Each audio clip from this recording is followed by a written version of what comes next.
Welcome to The Late Show. I'm your host, Stephen Colbert, and it is great. Thank you very much. Back at you. No, back at you for being here tonight. It's great to be with you, all of you together, here, physically intact. Skin still firmly on our faces. Because, and I bring it up, and only because, and it's a small story you may not have heard of. Tonight, we're closer to thermonuclear war than last night, which is a fun fact. And it all started on New Year's Day? New Year's Day, when North Korean leader and stackable dictator Kim Jong-un bragged, it's not a mere threat, but a reality, that I have a nuclear button on the desk in my office. Yes, it's true. Analysts did not think North Korea would ever achieve the technology necessary to create a desk. And it was terrifying. It was a terrifying threat from a desperate nation led by an unstable madman. So our president met with his national security team and did everything possible to de-escalate this potentially cataclysmic confrontation. I'm just kidding. He tweeted, North Korean leader Kim Jong-un just stated that the nuclear button is on his desk at all times. Will someone from his depleted and food-starved regime please inform him that I, too, have a nuclear button, but it is a much bigger and more powerful one than his, and my button works. First of all, Mr. Trump, you should be bragging about the size of your missile. Okay? Buttons. I didn't know if he knows this. Traditionally, buttons are kind of a lady part.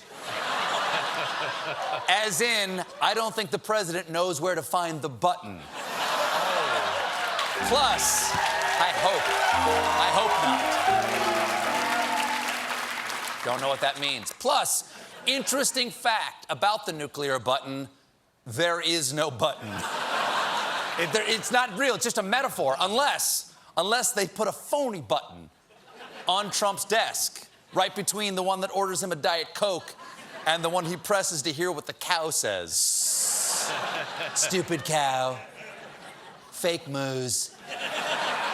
Now, obviously, my favorite joke. Obviously, thank you. Thank you.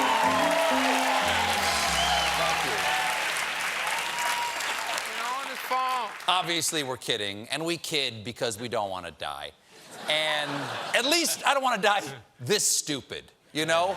I was hoping for something with more dignity, like slipping on a roller skate into the mouth of a yawning polar bear, or choking on gum while dancing in my underwear to Huey Lewis in the News, or being struck by the Oscar Mayer Wienermobile, surviving, only to be run over by its competitor, the Hebrew National Beef Wagon.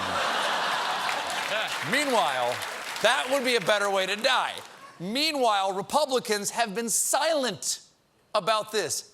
Nothing about the risk of thermonuclear response. Oh, obviously, other than Mitch McConnell. But remember, kids, under the desk.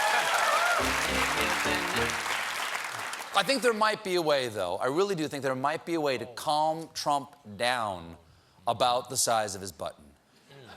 This is a message for the president. President Obama.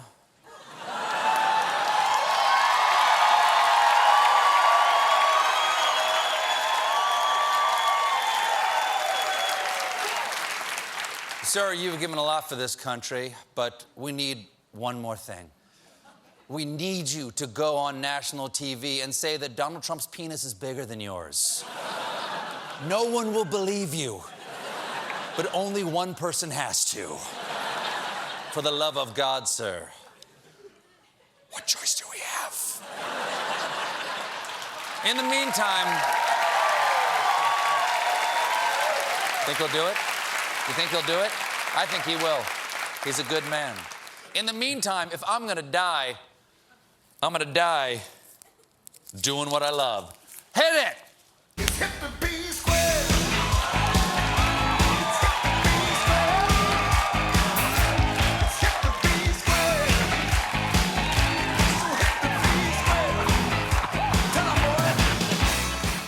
Thanks for watching my YouTube video. Now it's your turn to thank me. Click subscribe, and at the end of the next video, I'll thank you again.